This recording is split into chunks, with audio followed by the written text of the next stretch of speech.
Mary. Pinaka-antay-antay nyo, di ba? Once again, thank you so much, Ace of Space. Thank you, ladies. You're sexy, sexy ladies. Alright. Hindi na natin mabababahin, di ba? So, dyan na kayo. Stay na kayo, guys. For the people to get to know you. Alam ko, it's the rainy season already, but everything inside is sizzling hot. Diba? Mainit ang stage ngayon. Kung nararamdaman nyo lang ang temperatura dito sa ibabaw ng stage. Okay. So nakita nyo na sila sa kanilang casual. Kanilang naka-all white muna. Casual, formal, and now the swimwear. Now, of course, alam nyo that these won't be, all these things won't be possible without, of course, you know, everybody behind this competition. But right now, we'd like to, before we even get into the polls, we'd like to hear from the judges. A few words lang, I mean, advice lang sa mga gustong sumali siguro or sa mga gustong mag-join sa competition na to. Lapit lang tayo sa judges table. Kasi doon kayo kamay. Okay. Comparing ng mga judges. Okay, sige. Hello! Alam niyo guys, sa ganitong competition, ayokong maging judge. Kasi di ba lahat naman kasi may K na tumayo dyan. Ang kagagwa. May mga girlfriend na ba kayo? Naku, hindi lang. Oh, last question. May mga girlfriend na kayo tango? Wala ba? Okay. Sir! We'd like to ask kung ano yung advice. We'd like to hear advice from you guys on how the candidates can improve while they're, you know, improve lang para, you know, for those coming in as well. For them to improve, for me, I see their physics are okay now, but there's some, they need some workout. Pero I cannot say anything about their physics. Since this is Manila's finest hunting, that's the number one factor. So narinig mo yun. And that, if you were listening, is the highest sa category. One of the highest sa category. Physique. Actually, the highest na siya sa categories, sa criteria na hinahanap nila. How do they get, sir, an invitation? Okay, Jeff. Ma'am, could you invite, I mean, where can they actually, how can they join? For anyone who's interested to join the Manila's Finest Hunk, you can approach our Talents Manila staff, and you can visit our Facebook page, Talents Manila, and then you can search the details within the page. Thank you so much. Any last word, judges? Okay, congratulations and good luck to all our contestants, and hope to see those winners or finalists sa December 3 sa ating grand finals. Thank you. Ayan, narinig nyo na ha. December 3 ang grand finals. Alright, will you all be there? Will you be there? Sabi ko, sumagot na kayo, wala na yung mga ano kanina. Will you all be there? Oh, of course, you will all be there. Dapat lang, kita kids. Alright. Ito yung best part sa akin getting to know the contestants. Matabulate pa sila. Kausapin natin sila. Nasa shy si contestant number 1. Hi. Kumusta? First contest? Ako, first time po. Oh, unang beses. Ba't hindi? A great job, ha? Ano ang ginawa mo to prepare for this contest? Gym po. Tapos, proper walk lang, Dito po, runway. So nag-practice ka ng walk mo. Alam nyo guys, sa mga competitions, kahit sa mga pageants, they do that. Magpa-practice ka ng lakad mo kasi nakakadagdag confidence yun when you do the run, di ba? Okay, thank you so much. And you are 25? 23 po. One of the youngest pala siya, 23 years old. Ayan. Are you still studying? Opo. Computer engineering po sa Pulayo de Montalban. Taga Montalban pa siya. Okay, thank you so much and good luck on this competition. Let's move on to contestant number 2. Hi. Hello. Ikaw ba ay commercial model? Hindi. Alam niyo, shy siya, no? Shy siya. Alright, so, ikaw naman, what would you advise me? Is this your first contest? First one? No. So, okay, anong may advice mo naman sa mga gustong sumali?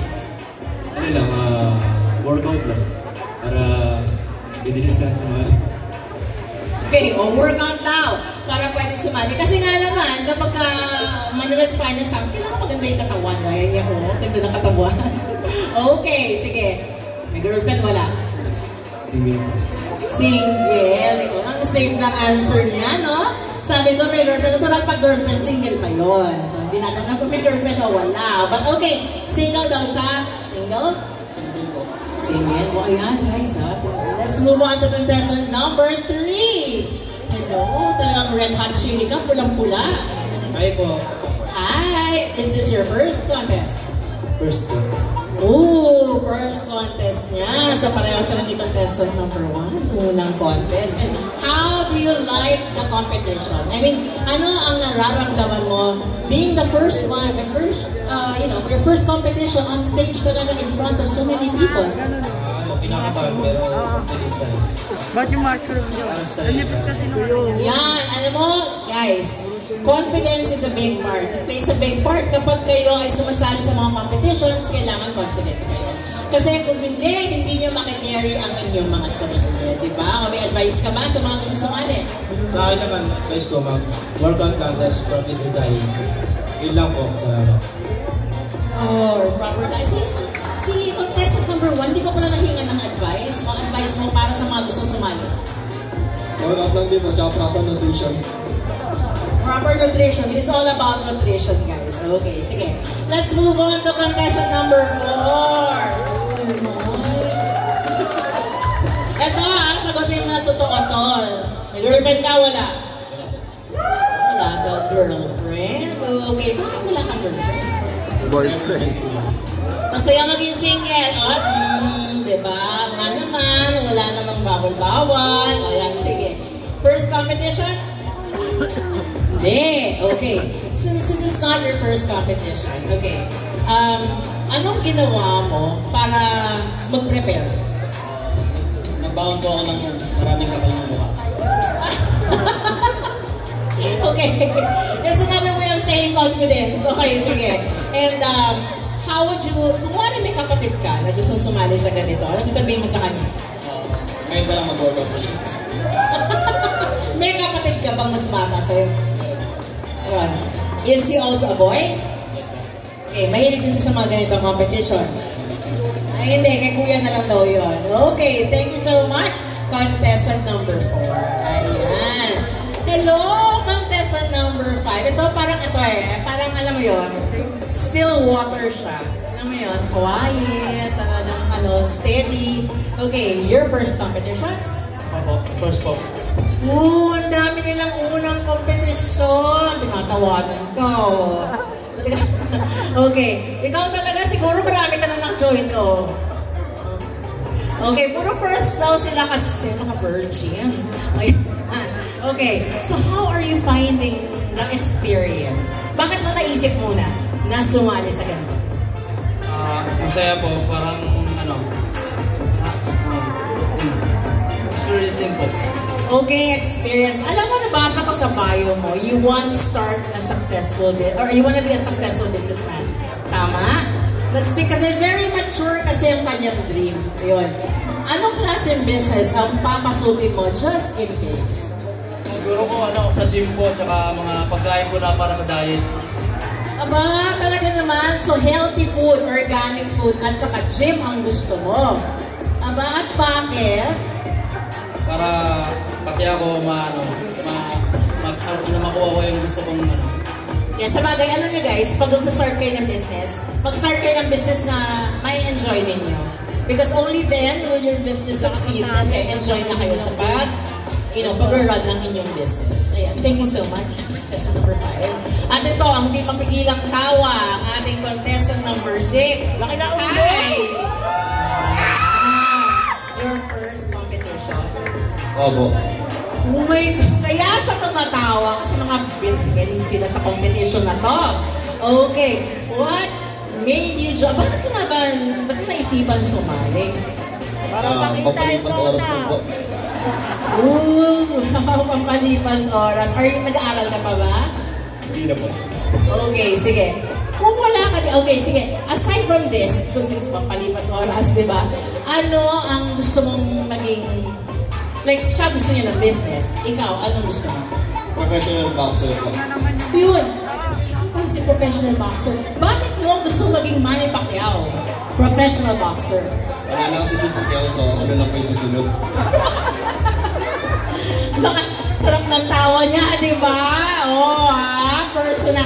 Dito niya makikita when you interview the guys, lumalabas ang mga kanya-kanyang personalities. Ito si Mr. Gigil, tawa ng tawa. Ayan. So, ayan, makikita din niyo sa kanila na you've seen them in their casual wear, you've seen them in their formal wear, you've seen them in white, and now you've seen them sa kanilang swimwear. Enjoy? Enjoy naman. O, diba? So, okay. So, ngayon na nakikita nyo, tignan nyo silang mabuti. Okay? Sila ba ang iboboto nyo, dadalhin nyo pa hanggang sa Grand Finals? Sila ba? O, sige na.